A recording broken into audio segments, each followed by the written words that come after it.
and welcome to The Right Perspective. Ladies and gentlemen, tonight we move away a little from the right stand and we are not looking at an out-and-out debate and there is no sparring. It's about just understanding it from the right perspective. The perspective that we're going to talk about and shine the light on today is on Vedic dharma or Sanatana dharma, or as how we know it today as Hindu dharma. Ironically, there is no group that is called Hindu. In fact, in the United Kingdom, there are various protections for various religious groups, but Hindus are not defined as a religion because Hinduism is being defined as a way of life. And the reality is, perhaps to understand, those who are branding India as a nation of Hindu extremists, have a look at some of these tweets of late. There is this entire effort to try and create a certain level, fuel a certain level of phobia using the narrative of Hindu nationalists, Hindutva, Hindu dharma, Hindu extremists. These are all coinages and narratives and propaganda which are doing the rounds. What does Hinduism actually stand for? Perhaps is this the only platform that actually talks about free will? And the whole idea that the world is my village, the world is my home, Vasudhaiva Kutumbakam, is perhaps core to our own ethos. So if that is the case, free will is centric to our beliefs, our civilizational roots. If Vasudhaiva Kutumbakam is the basis for us, for it all, then how is it that we are extremists, we are expansionists, and we are out to get anybody? To put matters in the perspective, we have with us today a Vedic scholar, a student and a master and a teacher of yoga, and also an author about Vedic scriptures, who's also just written his own interpretation of the Bhagavad Gita, calling it The Gita Comes Alive, where he's actually used the original references. He's also a linguist. He is Jeffrey Armstrong. Jeffrey Armstrong is based in Canada, and he is somebody who is studying and also teaching Vedic sciences and arts. Jeffrey, thank you very, very much for making the time. We'll also be joined by Pandit Satish Sharma in some time, and also J. Sai Deepak, lawyer, and also a very, very active vocal voice among the Hindu fraternity in our country. But we'll go to them in just a bit. Let's talk to Jeffrey first. Jeffrey, thank you very much for joining us here at CNN News 18. And let me ask you, how Sanatana Dharma, why Sanatana Dharma, why this living in Canada and being connected to India so deeply? More my whole life, I've been a seeker after the truth. And when I woke up at about age 13, I looked around and said, I don't think everyone's telling me the truth. And so obviously from a previous life, I was a yogi of some kind. And my search began at a young age. I studied psychology, philosophy. I got degrees in literature, poetry, and studied comparative religion, history and comparative religion. So I asked all the questions as a jnani. And the path kept leading me back to Bharat, to India. Every subject I studied, music, sa re ga ma pa da, that's from the Vedas. So the whole gamut, gama ut. So everything, the whole gamut, led me back to India. Every subject, medicine, chemistry, astronomy, mathematics. So finally, of course, it was the 60s. So finally, I met my guru, and a series of gurus then studied Sanskritam from a Benares Pandit, studied Jyotish. I've been a Jyotishi for 50 years. I spent 5 years in an ashram as a brahmachari, sleeping on the floor and serving my guru. So I did the real program. And I've been that ever since. And for the last 24 years, my only mission in life is to share the Vedic knowledge with those that are willing to listen. Well, the Bhagavad Gita is supposed to be the Bhagwan's version or a presi, 701 verses of the sutras, the important essence of the Bhagavatam or Vedanta. Everybody has written their own commentary and interpretation. Some of them have said it as it is. But you have said the Bhagavad Gita comes alive. How is your book different? Great question. Anyone with a knowledge of history knows that we've just are emerging from the colonizing era for about 400 years, where in the name of the Catholic Church, in the name of various things that shouldn't have done so, the world was conquered, colonized, and pillaged. And so we're in a recovery from that chaos. So this Vedic knowledge got contaminated in the process because Christian words started being used in the translations. So because I'm a linguist and a poet and a literature major, I was sensitive to this. In fact, I helped my guru to translate the Bhagavad Purana. And so eventually that became linguistics. And then I saw the real issue that the Hindu culture was still talking of itself in colonizing terms. So God, Lord, religion, sin, angel, demigods, these are all colonizing words. Yeah. And there was no reason for them ever to be in the text, except in previous times, you probably couldn't get published unless they were in there. But I decided it was time for a change. So we call it the radical translation. Radical because it's the first time translations of Veda have been decolonized. So I took out all the colonizing language, the words and some others that I was just saying. And then I took out all of the vague, unclear English. An example is spiritual. Spiritual is from the Greek spiritus, and it means to breathe. So if someone says, I'm spiritual, I say, well, I'm glad you're breathing, but I still don't know what you mean. Because it's not a meaning word, but it's used by people as a vague adjective. So I took those kind of words out, only used clear English, and I left about 100 Sanskrit words in the verses, because unless you learn those words, Prakriti, Brahman, Atma, and so forth, then there is no English equivalent. So you really cannot get the meaning without the term. So this is radical because it's the first translation that carefully took out the colonization, carefully left in the Sanskritam, and then clarified the English so there's no impedance. I also made no purports, no explanations. It's just the conversation. So I stayed out of it. So no sectarianism, no sampradaya, no leaning this way or that way, no axe to grind for a particular acharya, just a translation. Just translatio means carrying it across. I carried it across in the clearest language that an English translation has done so far, even though I admire all the other translators, especially the ones from India. But in the time they lived, they had to follow what was the order of their times. So as the Gita comes alive for you, you have tried to decolonize the translation, and you've also retained about 100 Sanskrit words because there is no English equivalent. So there is no soul for Atma, and it's not Lord Krishna, but he remains Bhagavan or Shri Krishna.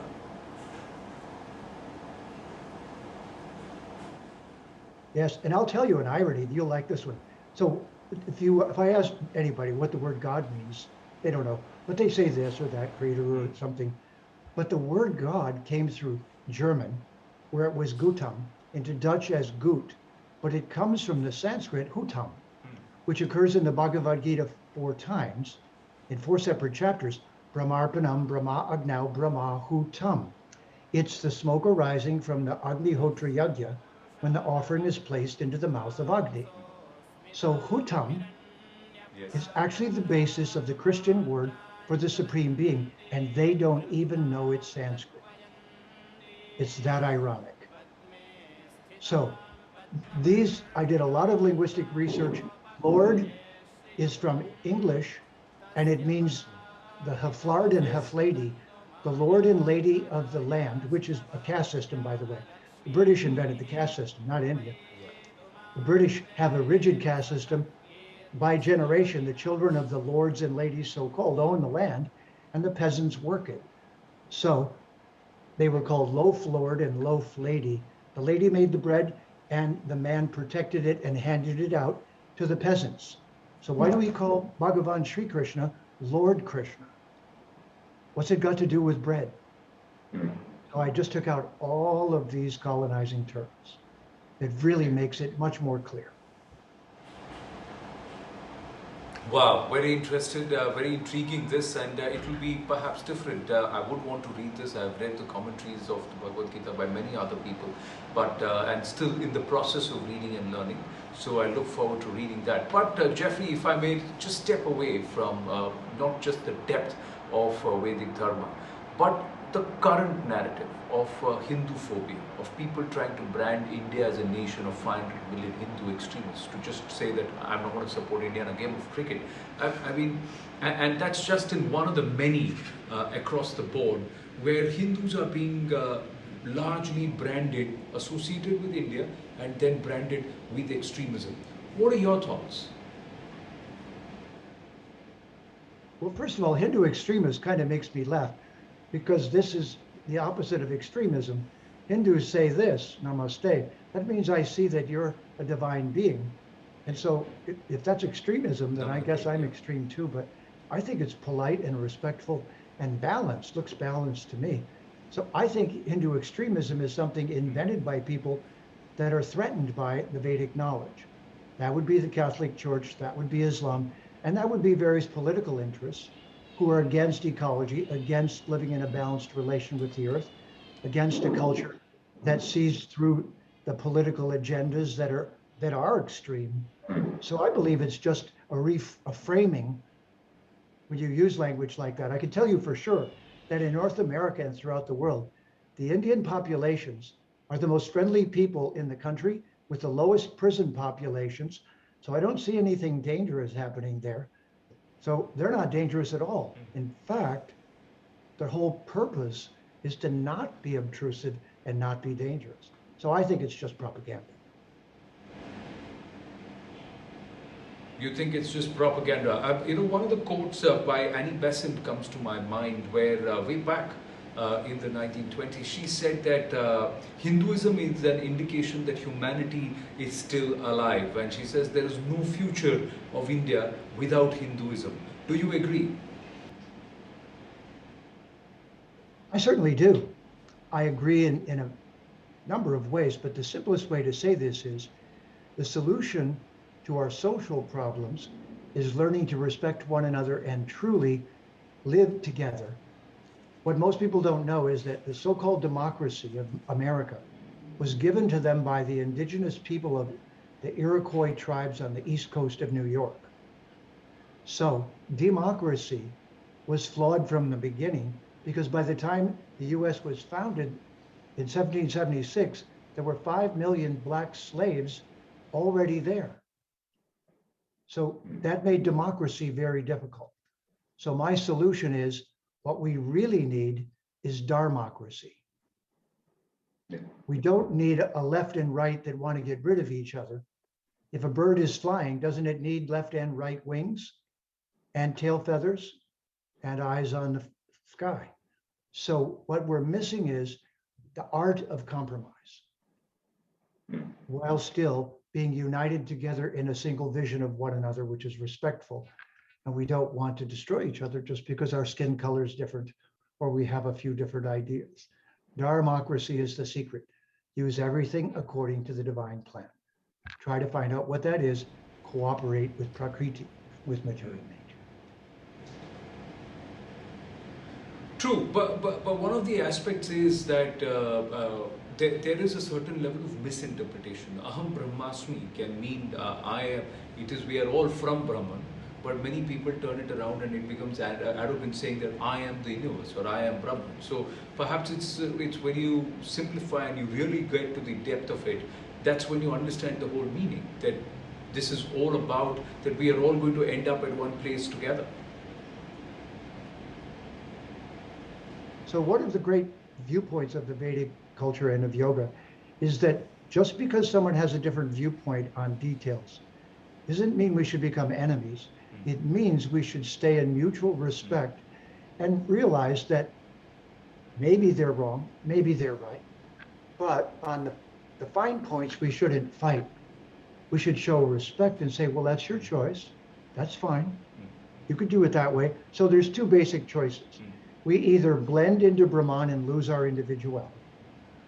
We certainly don't keep our material individuality. But the other possibility is that we continue and were originally an individual and that we chose to come here. Personally, I subscribe to that. And it's certainly said abundantly throughout the Vedas. But there are many Upanishads and other places that say we're Brahman in nature. So we don't debate. We don't fight over that in the Vedic Dharma. The word is argue. Argue means to polish silver. So we polish each other's perspective, but we never come to blows over it because we've already been trained to treat all truth seekers with respect. True, very well said, Jeffrey Armstrong. Such a pleasure to speak to you. I look forward to be able to getting a copy of your book. It's also going to be available in India. We're given to understand the Gita comes alive with the true words, the words which cannot be replaced by any other language because they have to be said in Sanskrit for it to be able to reflect the true meaning. Thank you very much for speaking to us. I'm just going to take this conversation forward. So Vedic culture, Vedic dharma is about free will. So how are we extremists? Pandit Satish K. Sharma, Chair of the British Board of Dharmic Scholars, is joining us from London. J. Sai Deepak, lawyer practicing in the Honourable Supreme Court, is also with us. Good evening. I've had just such a very engaging conversation with Jeffrey Armstrong. I just want to take this forward. Pandit Satish K. Sharma, why is the reason that there is this fueling of Hinduphobia, this Hindus versus Muslims, Hindus versus Christians, weaning away from our core structure, cultural civilization, and ethos, saying that we are nothing. In fact, when we are the source of it all, and we are the civilization which actually propagates free will. Namaskar ji, and good evening, and so a pleasure to be with you, and also a pleasure to hear Jeffrey ji speak again. Just listening to the conversation between the two of us was nectarine and delightful. I would just move into this notion of Hinduphobia. I think it's worth remembering that Bharat is institutionally constructed, constitutionally as well, to be discriminating against Hindus. So we have had Hinduphobia in Bharatiya institutions ever since the British arrived there. I know that respected Sai Deepak ji has been working an awful lot to try and eradicate and erase and remove some of those implements which have caused us to suffer from Hinduphobia institutionally within India. But what we're now seeing is that we're seeing it outside of Bharat as well. And this is a natural response, and it was entirely predictable. It's worth remembering that when the colonialist powers left Bharat, they went back to their own civilizations, and the ruling castes told a story to their own working classes. And the story they told to their working classes was that, oh, there are these savages in this land called India, and we are civilizing them. And at the same time, we're taking $45 trillion worth of assets, but that was a separate story. But what is happening now is that we, certainly those of us who are in overseas countries, we're saying to the working class, well, this is not really what happened. We're challenging that dominant narrative, and it's causing friction.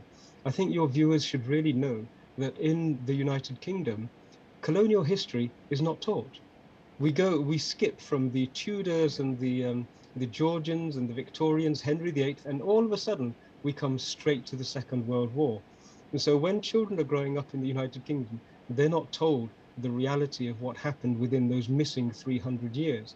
So when Hindus around the world are telling the local populations, this is what really happened, it's a challenge to that narrative. And I think the biggest worry for the institutions is that they have concealed a global crime scene for such a long period of time. And now that concealment is beginning to fray, it's beginning to fade and come apart, and we're beginning to see through to the truth of what really happened. And this represents an existential and a civilizational challenge for the former colonialist powers. It's a major, major difficulty for them. If you extend that thought a little bit further and look at the Commonwealth from the perspective of Satya. The Commonwealth is a lovely idea, but really what it is, it's like a carpet with which we hid all of the colonialist crimes were brushed underneath this carpet called a Commonwealth, and it allowed the British colonialists to retain dominance, to retain superiority within that structure. If you look at the word independence, independence is something that an adult gives to a child when a child has grown up. But we weren't dependent upon the United Kingdom. We weren't dependent upon Britain. Bharat, in fact, was the source of most of the resources that came into the United Kingdom. So if anything, the United Kingdom was dependent upon India. And in fact, we made the United Kingdom independent of us, as opposed to the other way around.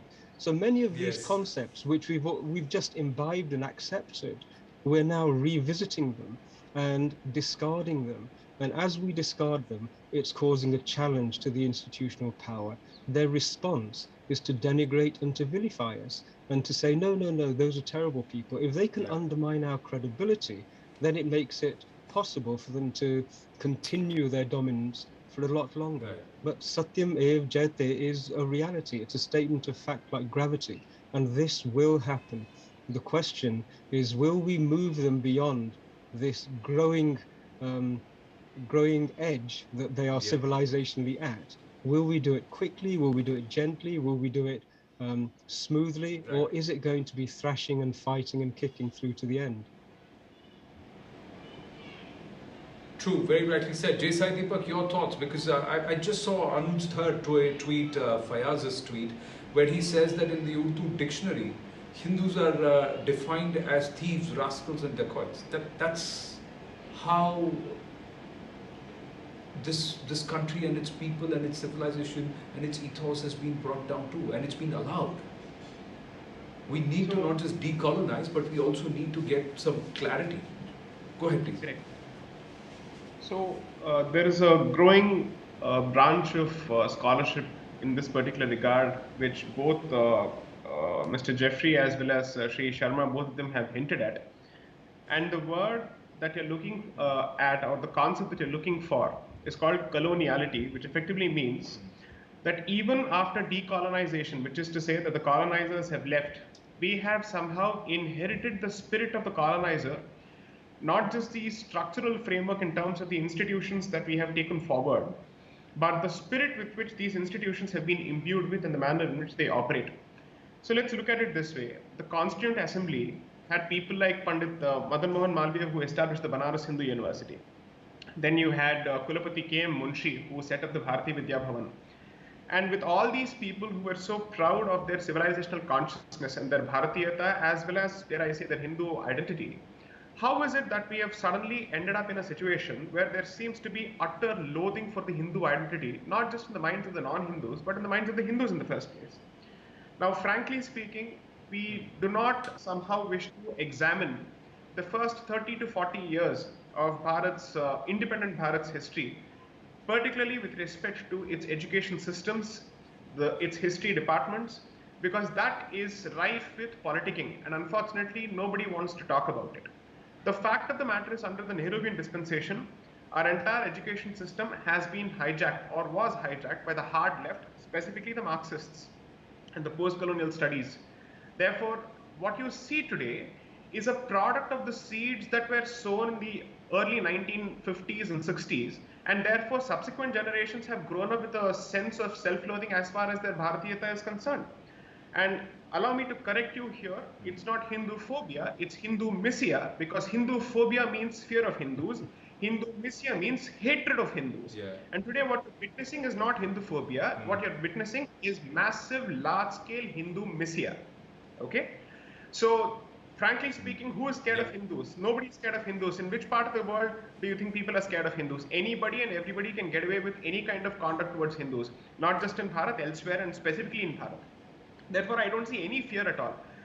If a fraction of the conduct or the treatment that is meted out to Hindus as a community and Hinduism as a religion, and I completely agree with Jeffrey that the word religion is not supposed to be used, and there are multiple interpretations of this, I don't think any other community would put up with this kind of shoddy treatment.